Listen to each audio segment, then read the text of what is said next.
You buy her a drink, then another. The conversation is easy. The vibe is perfect. You think you've just met someone who is actually connecting with you in a city of millions. But what if that entire connection is a script?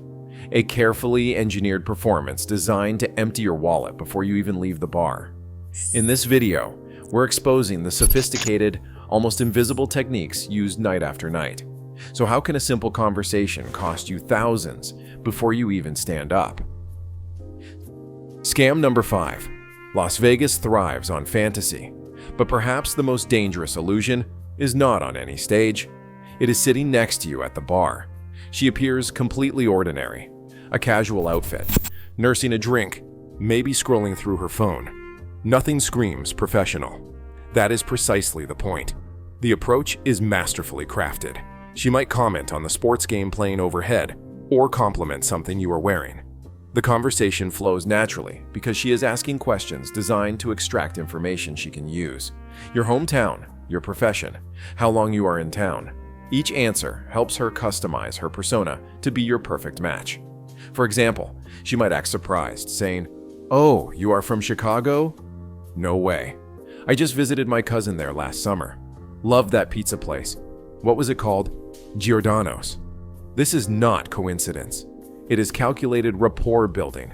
She has been trained to mirror your energy level, laugh at your jokes with the right intensity, and present herself as whatever archetype most appeals to you. The girl next door, the sophisticated professional, or the fun party girl. What makes this scam so effective is how she establishes false intimacy through artificial vulnerability. After basic rapport, she will share something seemingly personal, a struggle, a dream, or a confession that makes you feel uniquely trusted. She might say, "I do not usually talk to strangers like this, but there is something about you that feels different." The truth is, she has said that exact line to 6 different men tonight. Once this false connection is established, the pivot happens. The conversation subtly shifts toward financial matters. Maybe she mentions struggling with rent, a sudden emergency, or an opportunity that requires immediate capital. She might say, "I am actually trying to get my real estate license, but the course fees are killing me. My ex promised to help, but ghosted me last week." Or she might be more direct, saying, "You seem like you actually get it. Most guys just want one thing. I usually charge $800 for the evening, but for you, maybe we could work something out." By the time the true nature of the interaction is revealed, you have already invested emotionally. You have been manipulated into believing this connection is genuine, which makes you far more likely to open your wallet when the ask finally comes. The most sophisticated operators never break character. The entire fictional personality remains intact throughout the transaction, preserving the fantasy that this is somehow different from a purely commercial exchange. Scam number 4. The private room bait and switch. You've been talking for an hour. The chemistry feels electric. She leans in and says, "It is so loud in here. We could continue this conversation somewhere more private." It feels like the natural progression of your connection. This invitation to privacy is one of the most common and effective manipulations in the playbook. The suggestion seems spontaneous and romantic, but it is actually a calculated business move to change venues to her controlled environment. She might say, "My place is just up the street," or "I actually have a room in the hotel." That sounds like intimacy is on the table, but what is really happening is a strategic relocation where the power dynamics dramatically shift in her favor. The true danger emerges once you are behind closed doors. This is where the bait and switch occurs. What was implied to be a natural extension of your chemistry suddenly becomes an explicitly commercial transaction, with prices revealed that are far higher than anything previously discussed.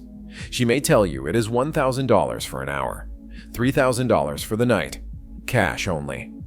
The shock of this revelation puts you in a psychological bind. You have already invested time and emotion. You have left a public space and entered her territory. Backing out now means admitting you misread the entire situation, a significant ego blow. Some men pay simply to avoid that embarrassment. In more aggressive scenarios, once you are isolated, additional security might appear, creating subtle intimidation that makes refusal seem risky. Your options suddenly feel limited. What seemed like chemistry-driven spontaneity was actually a carefully orchestrated business strategy. The romantic invitation was always a calculated move to transition you from a neutral environment to one where the financial transaction could be optimized. The most sophisticated practitioners of this scam maintain plausible deniability throughout. They never explicitly state services or prices until you are behind closed doors, making it nearly impossible to prove solicitation occurred in the public area. Scam number 3. This scam begins with what feels like generosity. She offers to buy a round or enthusiastically accepts yours, creating a sense of reciprocity and fairness. When she says "next one's on me," it signals this is not a one-on-one financial arrangement, but two people enjoying each other's company. The manipulation comes when the dynamic subtly shifts. Suddenly, her friend happens to spot her across the bar and joins your conversation. Or she texts someone who coincidentally was already planning to meet her here. What began as a one-on-one interaction has now expanded, but your role as the financial sponsor remains unchanged. You are now expected to cover drinks for multiple people, with rounds becoming increasingly expensive. Let's get a bottle for the table. It is actually a better value than individual drinks. The multiplication effect is where the real money is made. A single cocktail might be $20, but a premium bottle with service can run $500 to $1,500. Since you have already established yourself as generous by buying earlier rounds, social pressure makes it difficult to suddenly become stingy. These friends are not random additions, they are colleagues working together. The bar itself is often complicit, with bartenders and servers recognizing these women and facilitating the arrangement in exchange for generous tips from the proceeds. The tab grows exponentially, especially when ordering includes ambiguously priced items or special requests that come with premium charges. By the time the bill arrives, what started as a $30 round has transformed into a $2,000 tab. This scam works because it exploits both social pressure and the sunk cost fallacy. Once you have invested in several rounds, objecting to continuing feels awkward. The initial offer to buy drinks was not generosity. It was bait, designed to hook you into a much larger financial commitment. Scam number 2. This technique is particularly insidious because it weaponizes human empathy. It begins with deep personal questions and seemingly vulnerable disclosures that create a false sense of emotional intimacy. The opener is the phrase, "I have never told anyone this before, but..." It is designed to make you feel uniquely trusted. She will share personal struggles that activate your protective instincts, or position herself as someone who has overcome adversity and trigger your admiration. The conversation feels unexpectedly meaningful in a city known for superficial encounters. That is exactly why it is so effective. Once this emotional foundation is established, the true objective emerges. A crisis is revealed, carefully calibrated to be serious enough to require immediate financial assistance, but not so extreme as to seem implausible. She might say, "My sister just called. Her car broke down and she needs $400 for the repair, or she will lose her job. The banks are closed, and I maxed out my card on this trip. Or perhaps I have been saving for months for this procedure. My insurance will not cover. I am still $700 short, and the doctor can only do it tomorrow before the price increases." These stories are engineered to present you with a clear hero opportunity. The amount requested is substantial enough to be profitable, but not so large that it immediately triggers suspicion. It is positioned as a temporary need, often with promises of repayment that will never materialize. What makes this scam particularly effective is how it creates a sense of urgency that prevents careful consideration. The emergency requires immediate action, leaving no time to verify details or consider alternatives. The emotional manipulation is calculated to make refusal feel morally wrong. After all, you have just spent hours connecting with this person who trusted you with their vulnerabilities. How could you not help in their moment of need? Your empathy, one of humanity's most noble traits, has been weaponized against your financial self-interest through a calculated emotional extortion scheme. Scam number 1. This scam presents itself as the epitome of modern equality. Saying we should split everything sounds fair and reasonable, a refreshing departure from expectations that the man always pays. This apparent fairness is precisely why the trap works so effectively. The manipulation begins subtly. She might suggest sharing appetizers, splitting a dessert, or going half-seas on a bottle of champagne. These initial suggestions establish the principle of sharing costs without actually specifying exact dollar amounts. As the evening progresses, the split becomes increasingly unequal. She might order the $90 entree while you choose the $30 option.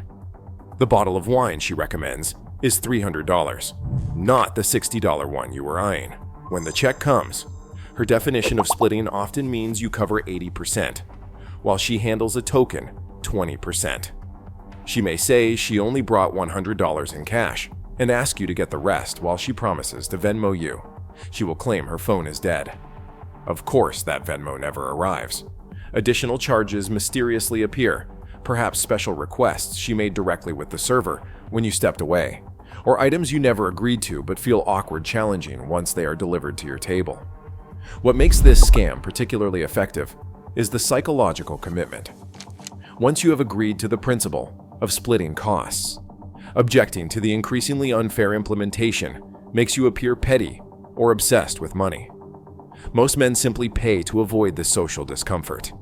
In more sophisticated versions, she might actually pay for something small and visible, perhaps the first round of drinks, to establish credibility. This token contribution serves as proof of her intention to share costs equally, making the subsequent imbalance harder to challenge. By the end of the evening, you have paid for virtually everything while maintaining the illusion that costs were shared. The appearance of financial equality was never anything more than a psychological tactic designed to make you pay for everything without resistance. They've turned your desire for genuine connection into a business model. Every smile, every laugh, every moment of chemistry was professionally calculated to separate you from your money. You've been betrayed by an industry that profits from loneliness. Have you experienced these tactics? Share your story below. Hit subscribe. We're exposing every scam they don't want you to know. You deserve the truth.